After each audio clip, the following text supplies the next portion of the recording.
Hetepo, assalamu alaikum, namaste, huru nefer. This is Qesankh my Kaparu with another exciting video for you. In this video, we're going to talk about who is Auset, or as some of us know her as, ISIS.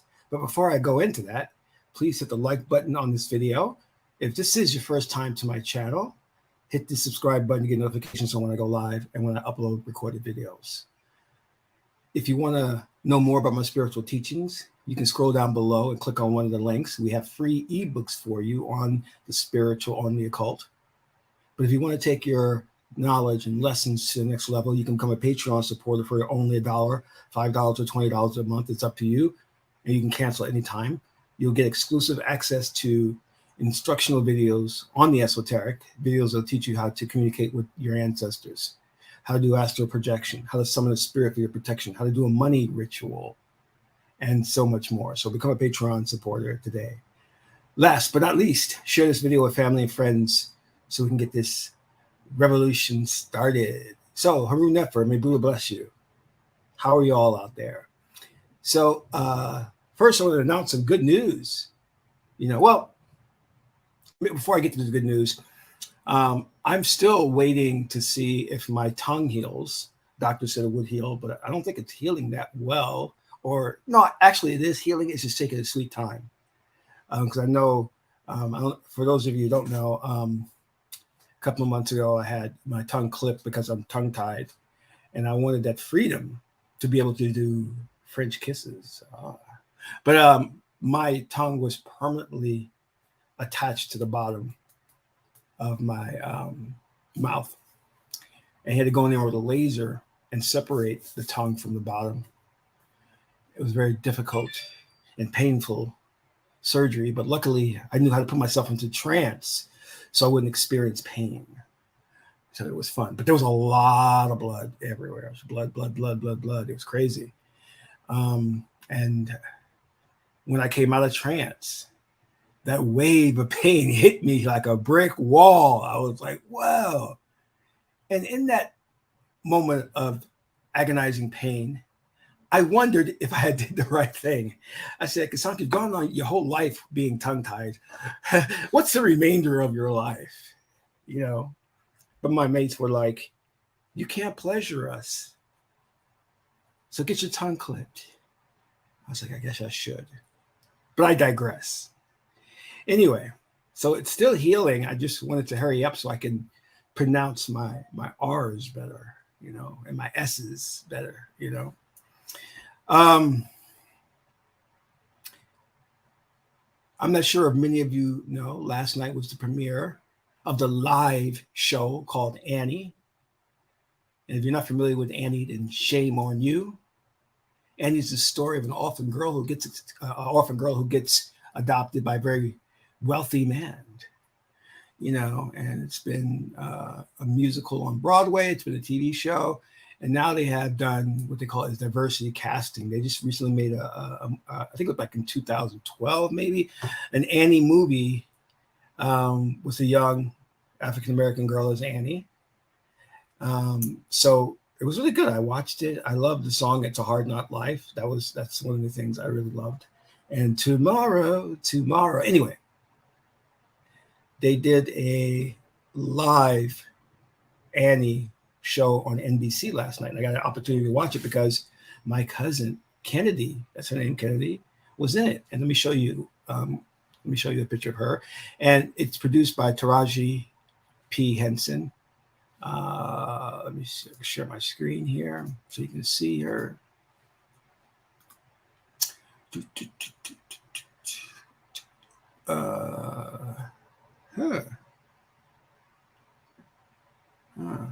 Hold on one second. Let me see if I can. Hold on. Technical difficulties. Hold on.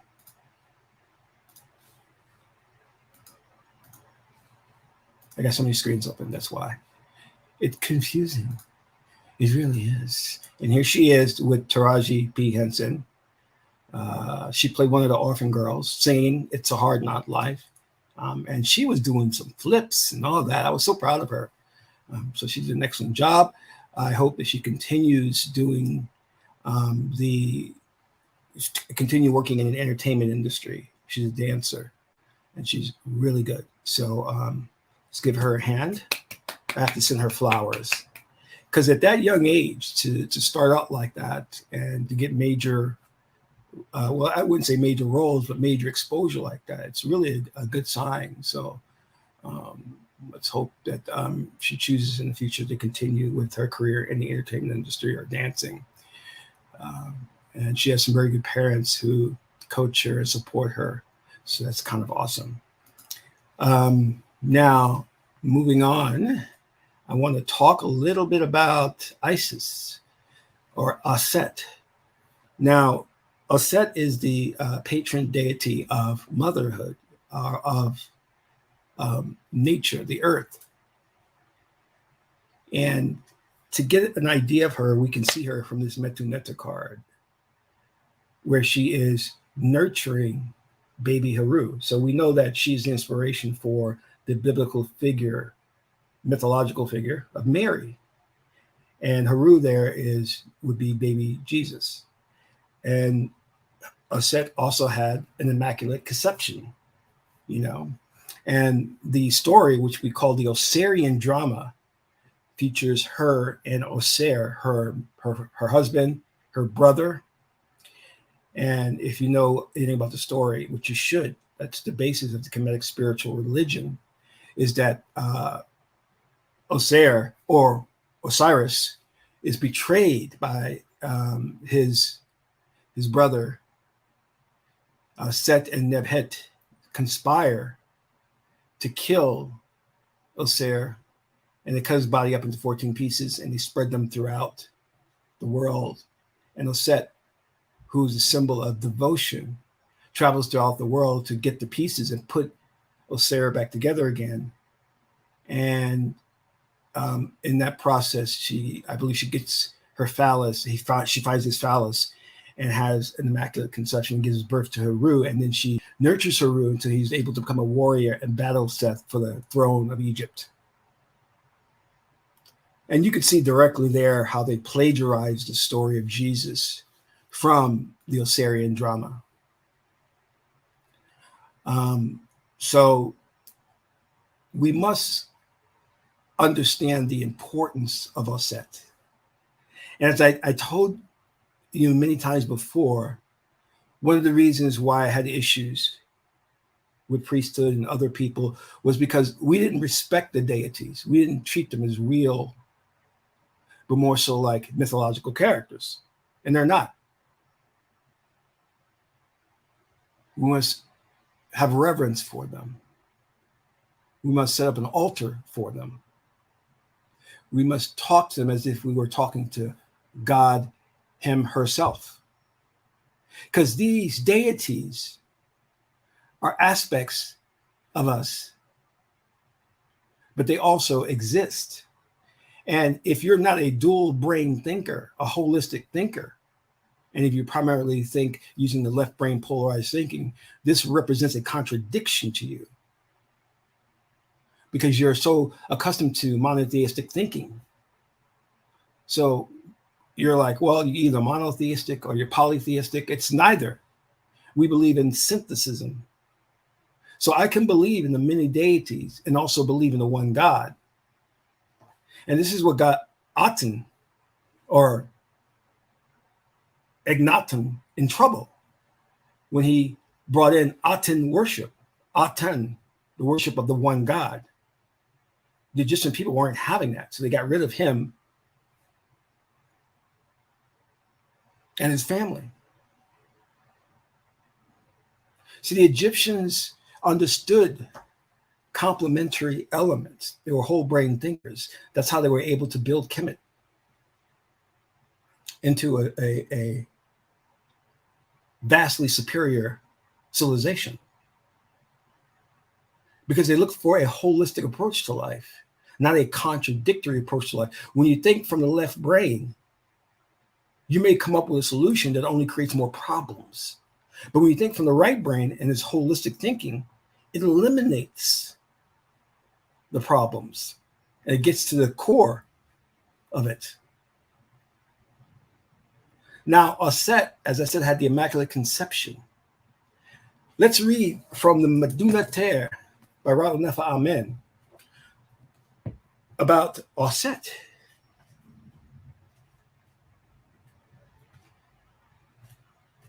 And if you want to know about the deities, get this book. It really goes deep into the Kemetic deities. Okay. Now, we look at the emotional traits of her as caring. She's a mother. She's conservative. She's benevolent. She's accommodating. She's sweet mannered, timorous, fearful, comfort loving, wants security and to be free of cares and difficulties of life. A career function you may find of an Auset person is a mother, a wife, domestic life. Hereditary factors, midwives, nurses, sailors, vagabonds, the masses, teachers. Now, the reason why it says the masses is because Auset is a follower. She goes along with things. Teachers of children, midwives, farmers, servants, menial employment, millers, dealers, and workers with liquids. Key phrases: catering to the emotions, preferences, love of ease, careless, receptivity, impressionability, gullibility, by following, by being humble, caring, nurturing, sympathetic, indulgent, compassionate, relaxed, peaceful. Trance and meditation. She symbolizes trance and meditation.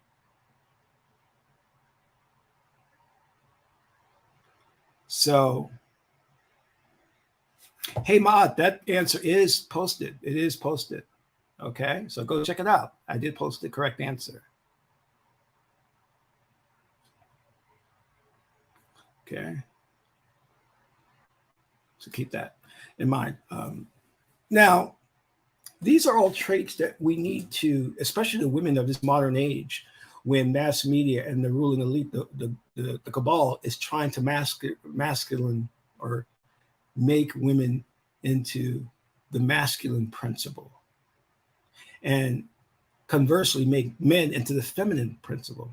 And they're doing this solely so that they can take over the planet, because when you emasculate the men, then the nation's defenses are down. So they promote masculinity to women, knowing that these women will never come up to speed or be on par with a man in terms of physical strength.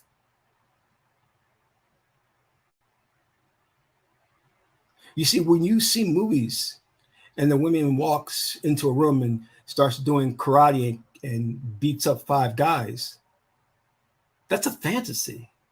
That's sci-fi. That's not realistic. When you read history about how women conquered, and history is the best evidence to witness what really happens in life, you will know that women gained positions of power by using their feminine wiles. They were great seductresses. They knew how to seduce men.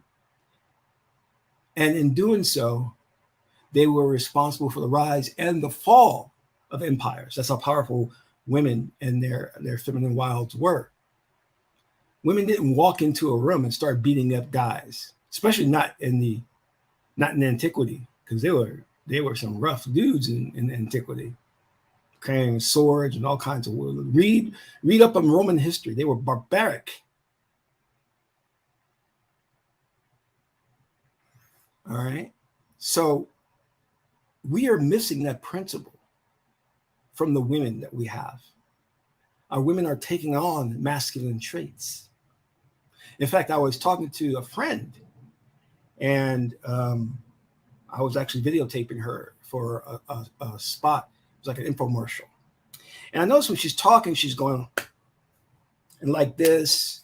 And she kept doing this. And I had realized that she had, in fact, a lot of masculine traits. I didn't know where she got that from, or if she even knew that she was doing it. This is why I say it's improper for a woman to be cursing, to be loudmouthed, to be argumentative. Look at what we talked about with Auset. Meek, accommodating, the mother figure. Because women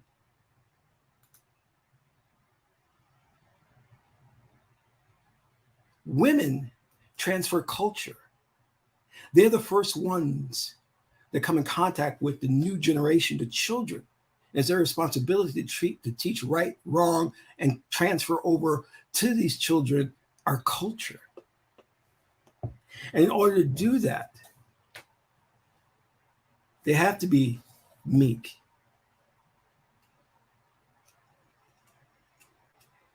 And you'll notice, which I noticed in Japan, in Asian cultures, the women, oh my God, the Japanese women, it's so funny. I was dating this Japanese girl and it was hilarious. She was always giggling. And I realized that's a culture among Japanese women, right? Very polite, very polite. And I had a friend who went up and he loved Chinese women. So he would talk to Chinese women and he would talk for a long time.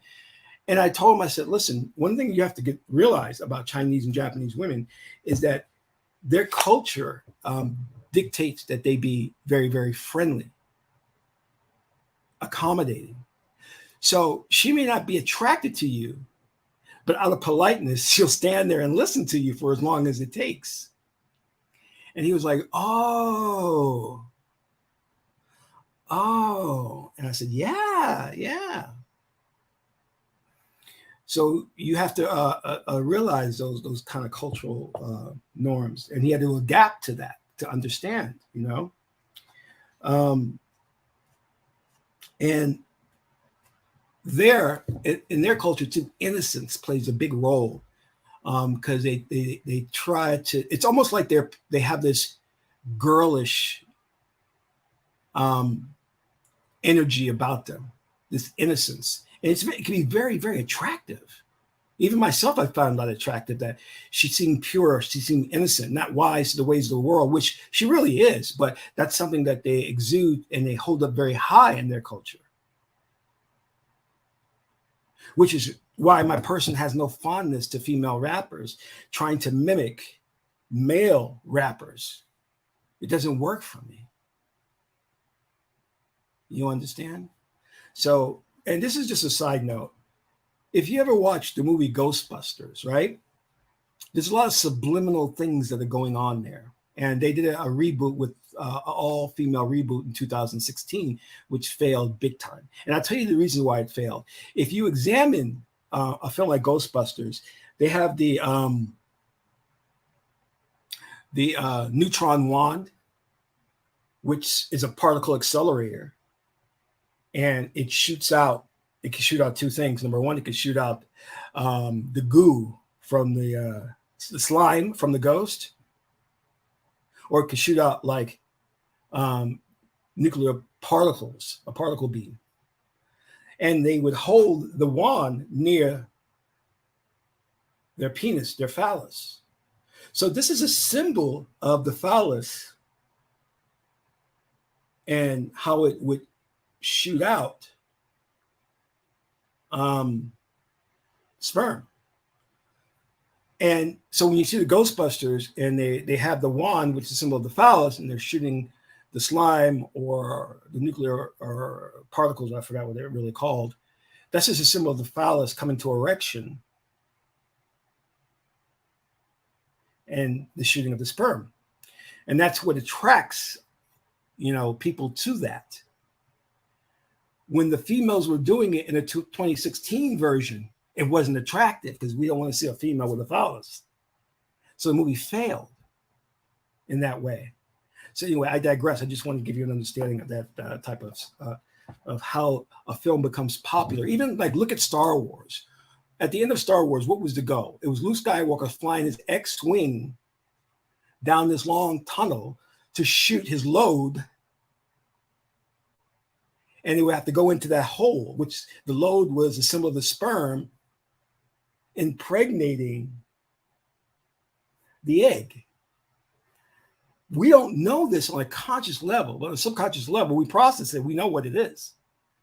And we gravitate more to something like that because it's meaningful to us on a subconscious level.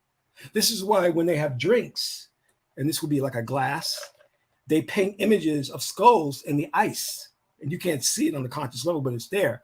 And the reason they do that is they know that people who drink have a sort of like death wish, especially alcoholics, and they get attracted to things like skulls and things like that. So they're more apt to drink more if they see those subliminal images in the ice cubes. And if you look at Disney, you know, the Disney Palace, and look at a poster that features a Disney Palace or Disney World, there's phalluses embedded in those posters. All right. So again, I digress. But Auset, the wife of Oser, symbolizes devotion, the passing on of culture. Now, this is the devotion that puts God ahead of everything.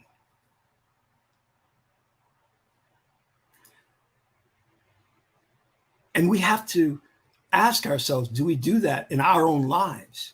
Is God forefront? Is the truth paramount? No, it's not.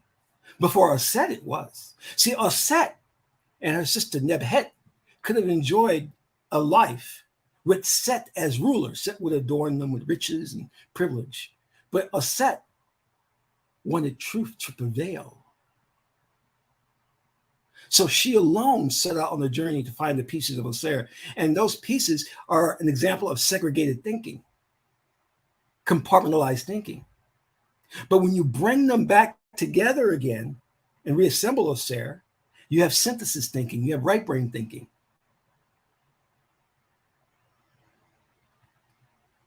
And then the resurrection talks about the God within you, because Oser is the indwelling intelligence, God within you. And your goal as an Osirian or as an initiate is to bring Oser out, to resurrect Oser from within you, so that truth and the powers that you have as God man, God woman can be resurrected.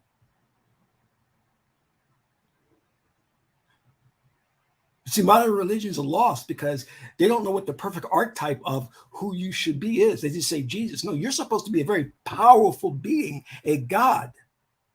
But you don't use your power. You don't use your third eye.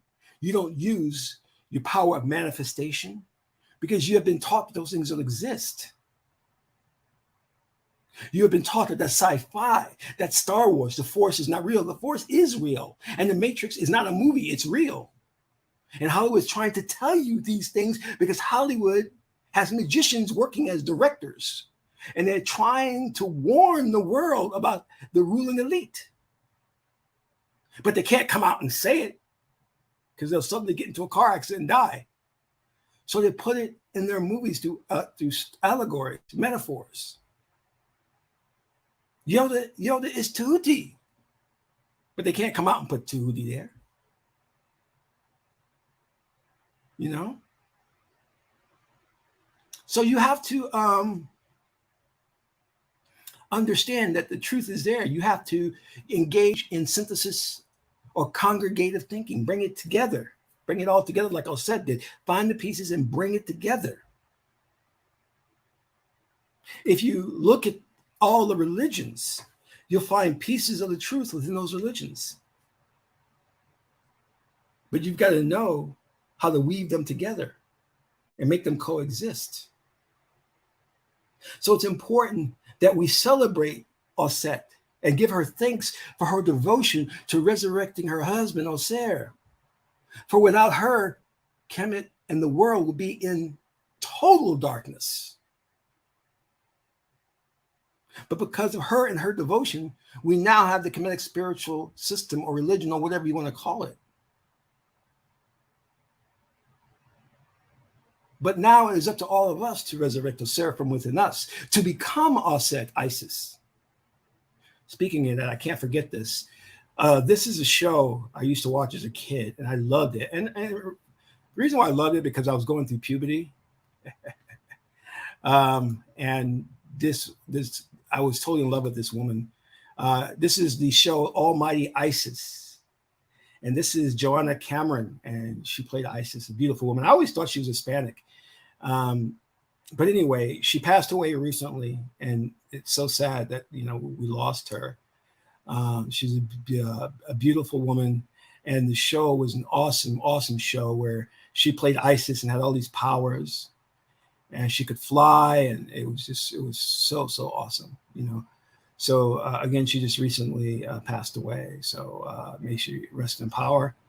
But it would be great to maybe have a show like that where it's played by a Black woman, that would be a better and more accurate depiction, because Isis Auset was a Black woman, an Egyptian, that is celebrated around the world. And of course, we know that the ruling elite has tried to corrupt the name Isis, you know.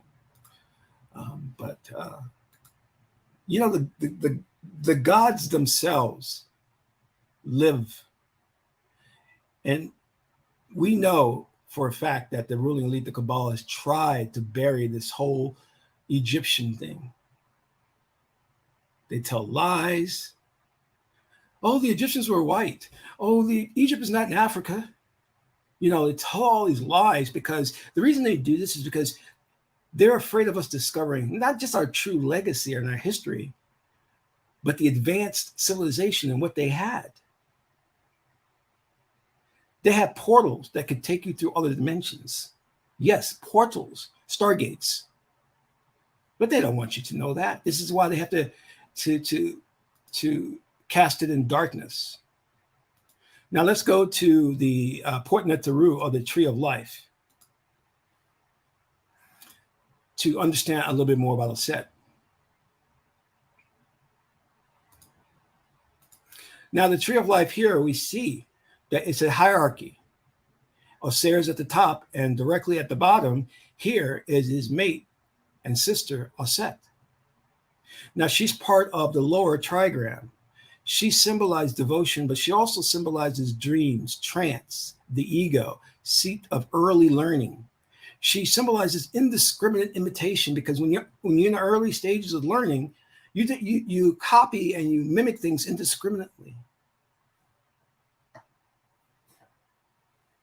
You're not looking for what's wrong or right. You just copy. Every child, if they hear their parents curse, the child will curse.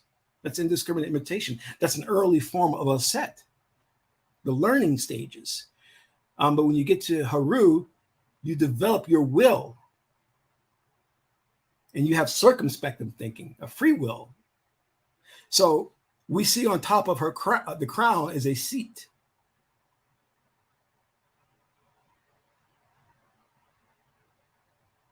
Now, it is interesting how I see a lot of women who don't understand our culture in terms of like how a name is rewarded or given to a person, will walk around and call themselves Auset without understanding that your name comes from your destiny. And these women who call themselves Auset are the most masculine women I've ever seen. I'm like, how are you calling yourself Auset, and you are mimicking this real masculinity? You ever see that with a woman who has a very deep voice, challenging men? I'm like, no, you know, up in the man's face. I'm like, no, calm down. No, that's not being Auset. Auset is reserved. She seeks leadership from Auset. She's not trying or vying for power. You must understand that. Her complement is Auset.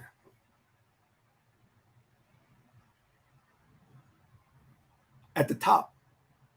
Because in order to get to Auset, you have to climb this tree and work on each sphere on the Tree of Life. And in order to successfully get to the top, you must have what? Devotion. Supreme devotion to becoming Auset. Are you meek enough to learn? Or are you combative?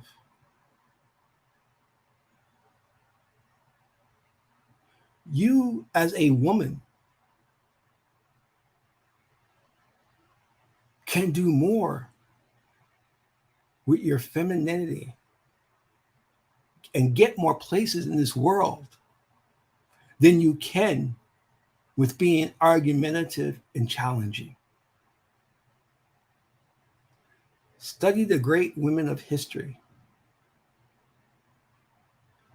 and you will see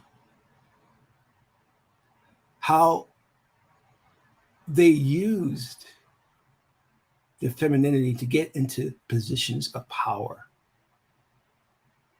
Look at the great queen Hatshepsut. In her dynasty, Egypt flourished economically, artistically, religiously under her rule.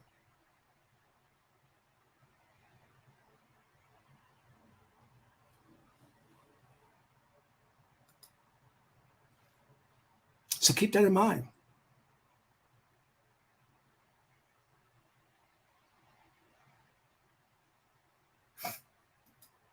Qesankh, they tried to get rid of the history. Can we have your take on some reasons why information from it still survives today? Well, I'll tell you this. There are infinite number of realities, right? Parallel realities. You're just in one reality where some of the information still remains. There are other realities where they were successful in getting rid of everything, you see? So I want you to think about that. Think about that. All right? I mean, we're lucky to be in this reality where we still have remnants of that information. Some realities are going on right here and now in the space-time continuum where there is no information, and where there's a version of you that is totally lost. There's a version of you that exists in a reality where I don't exist in to help you remember who you are.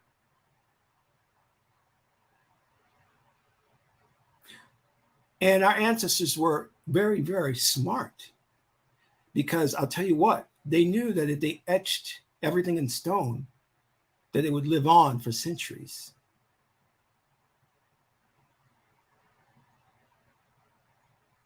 Thank you.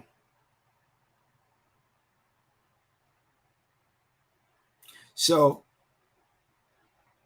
the main thing I want you to understand is to have love and respect for the deities, to have love and respect for Auset and Isis for what she did.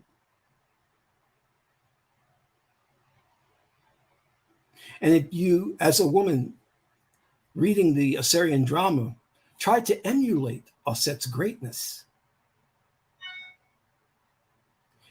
she searched out the parts of Auset and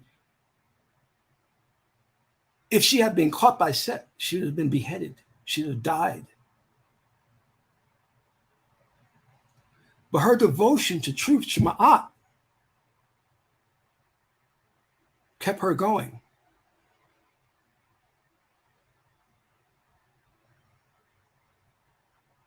So these little obstructions that you face with the police, modern media, your boss, your family, are nothing in compared to what Auset faced.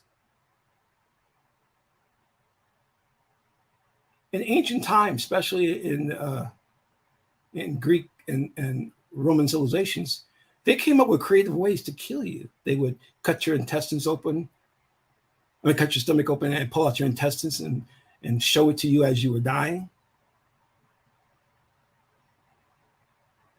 Here to capture you and lock you up. That's not so bad compared to what they did in antiquity. Your highest goal is to be the resurrection of Auset. That should be your goal in life. I want to resurrect Auset from within me, the living likeness of God. And to do it, I must go to emulate my mother, Auset, to be devoted to truth, to nurture my spirit with truth, to bring about righteousness.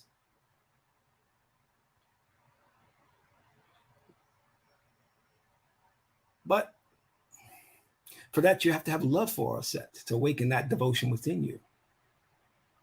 And we haven't been taught to love our deities.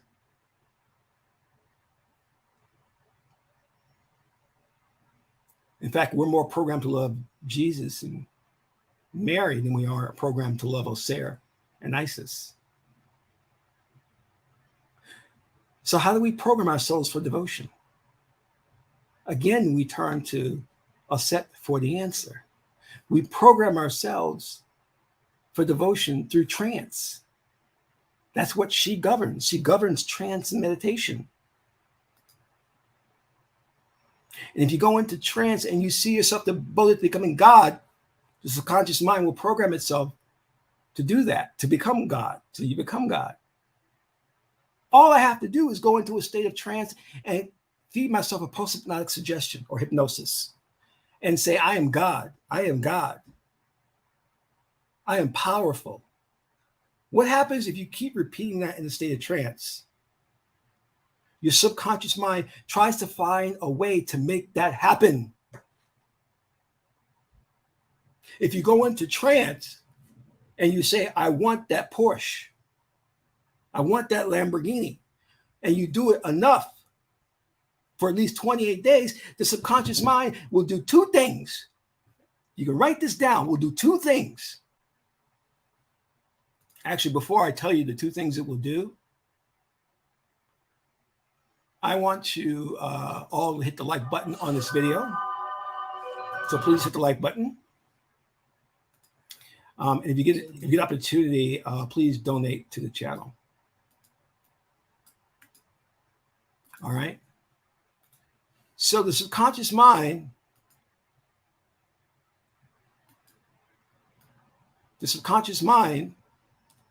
will find two things. It'll either manifest it in this space-time continuum,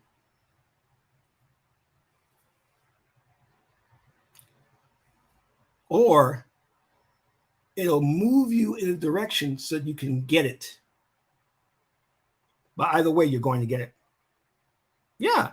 Hawkeye, yeah. Why? Yeah.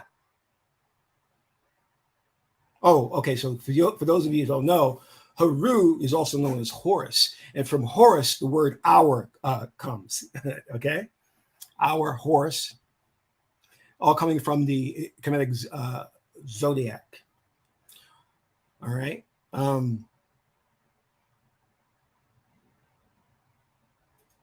So, thank you. Your subconscious mind is powerful. We call it the spirit in the Kemetic religion. We call it the spirit. And as I said before,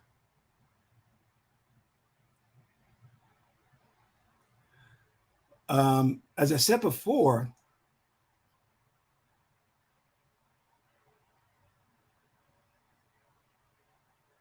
keep reading the chat box. I'm sorry, I'm getting distracted. I gotta stop reading it.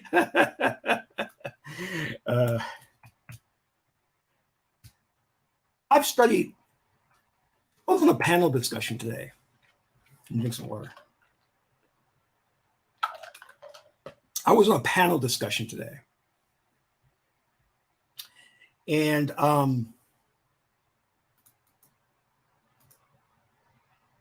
one of the things to talk about was how I'm a therapist. I use hypnosis, NLP, neuro-linguistic programming, and iridology. Iridology is I can look into your eyes and determine what's causing the problems. Why are you sick, right? And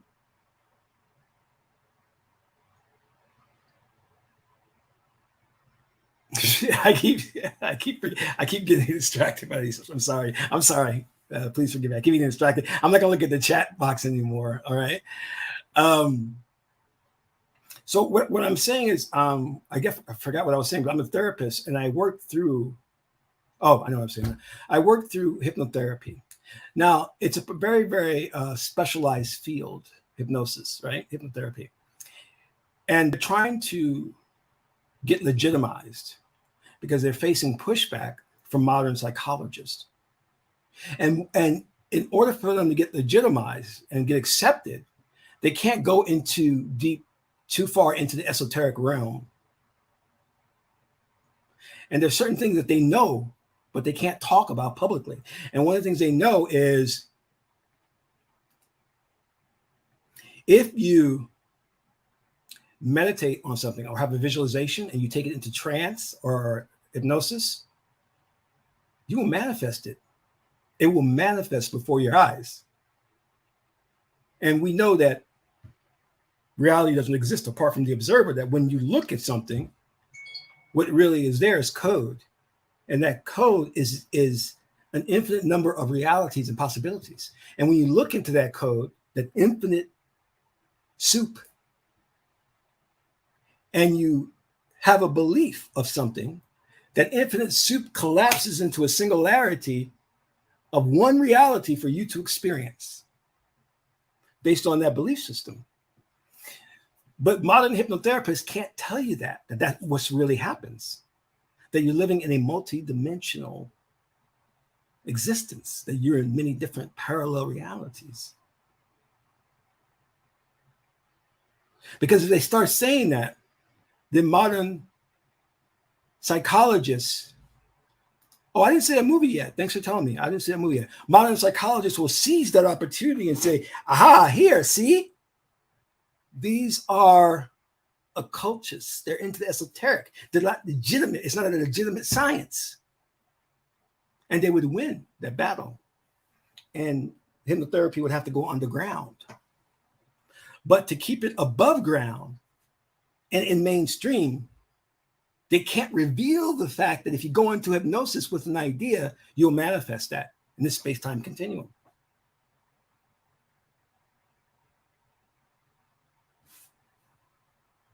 You know? And you'll find that of many sciences. Like the reality is, they can't tell you that they discovered life on Mars because they have the Vatican to deal with. So NASA has to shut up.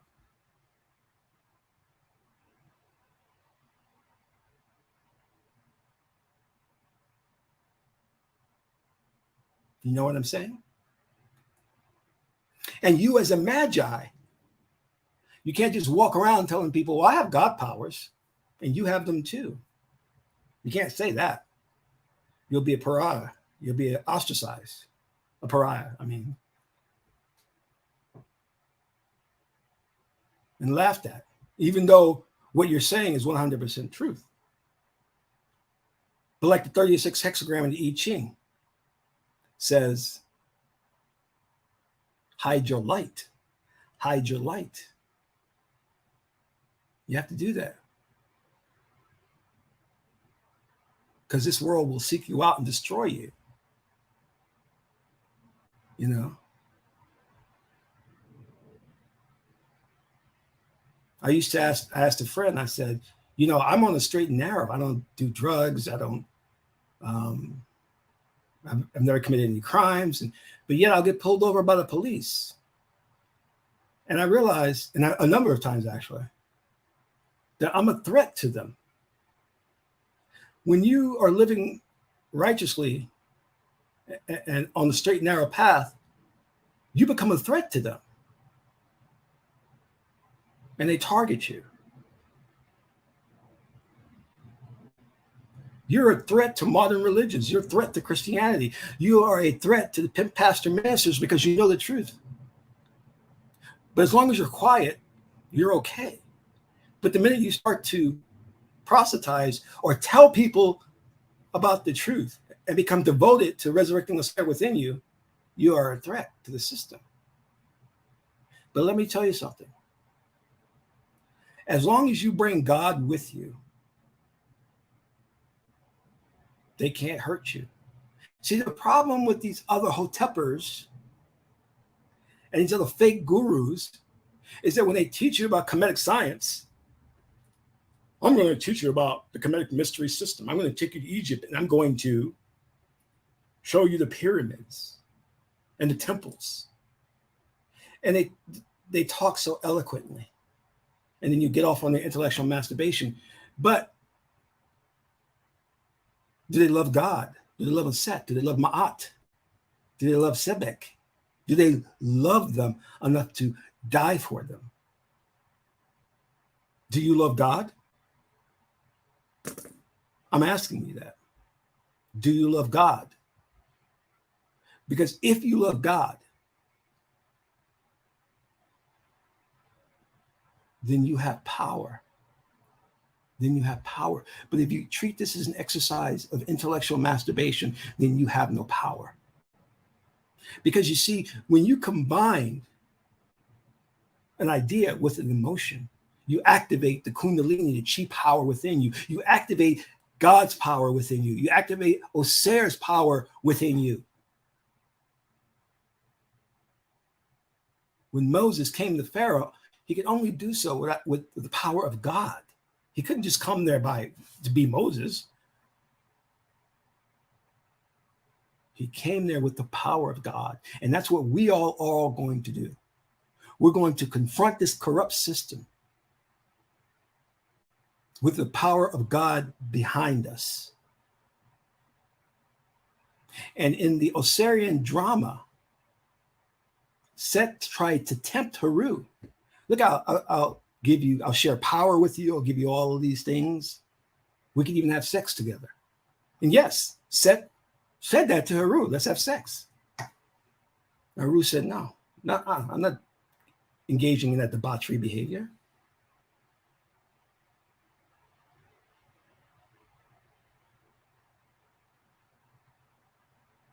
Because Haru knew who the true God was, and that was Osir, and it wasn't Set.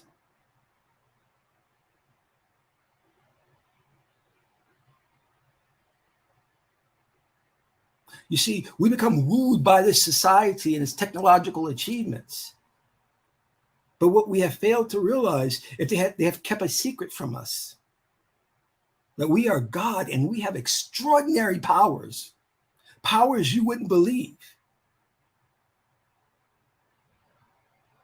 Each and every one of you has the power to manifest things, has the power to see into the future, has the power to astral project to different planets, dimensions. You have that power. You just have not exercised it because you've been told that there all is, the end all and be all of existence is what you can see, feel, hear, and taste, and nothing else. Science now openly admits there's other realms beyond what we can see to explore. Let me say that again. Science is only now admitting there are other realms beyond what we can see to explore. And our ancestors knew this thousands of years ago, and they're only catching up now. This is why our ancestors built portals and stargates. That's not science fiction. The movie Stargate is not science fiction. Where do you think they got that idea from? Where did Stargate get that idea about this portal found in ancient Egypt? Because the Egyptians, our Kemetic ancestors, had portals.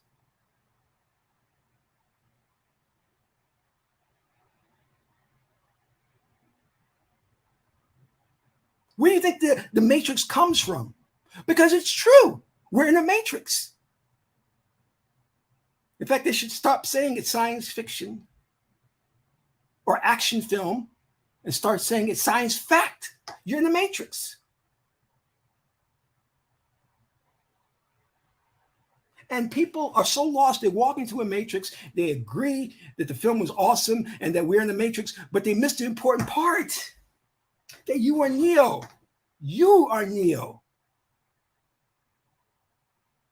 The film was about Neo waking up to the fact that he had power. Well, wake up. You have power too. You are the Neo that the movie is portraying. Neo is not a special someone who can manipulate the matrix. No, it's bull. We are all cut from the same cloth. We are all God. We're all consciousness. We are the same consciousness. All the great things as a master magician that I could do, you could do the same thing. You could do the exact same thing. It's just a matter of how much you apply yourself to learning.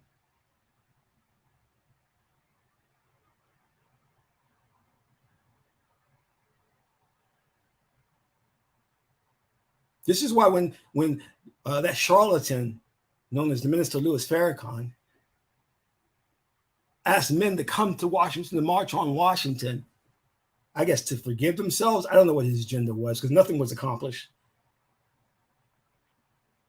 I'm like, why? You don't need to march on Washington.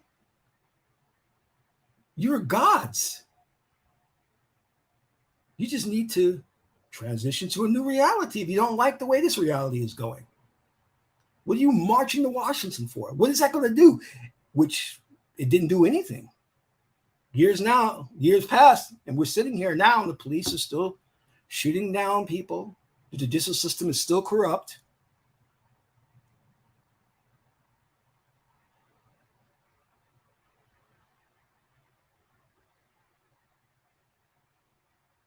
Because these ministers, their job, whether it's T.D. Jakes, Joel Osteen, their job is to keep you away from your power. That's their job. Doesn't matter that he's Farrakhan and it's Muslim or Islam. Doesn't matter. They all have the same job. Don't meditate. That's the gateway to the devil. You can see the future. You must be a witch. We have to burn you.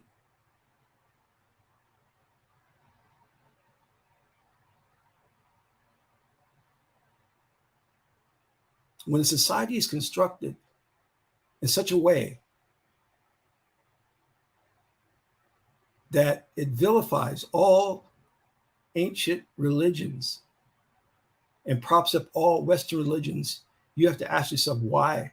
Why do they not want you to explore Santeria, Vodun, the Kemetic spiritual religion, Sifism, Hinduism? Why don't they want you to explore those things? Perhaps because it can empower you. Perhaps because when you meditate, you nullify the ego and then you can go into self and become one with God. Is that why they don't want you to experience it? That's right. That's exactly right. That's why they don't want you to mess with meditation, because, oops, he made contact with God. And when the masses of people start doing it, it's over for the ruling elite. It's over. You see, God is an experience. God is not a book, a Bible, a Quran, a Torah. God is an experience. God is not meant to be a mystical figure out there. You don't understand his ways. And he's not a man. You can go in to self through trance by nullifying the ego and come directly in contact with source, with God. And everyone has done it, has said the same thing, 100% testimonial. They said, I have never experienced such love in my life. God's love. I want to thank you all for tuning in. This is Qesankh Ma'akeperu, son of Ma'at and Tahuti.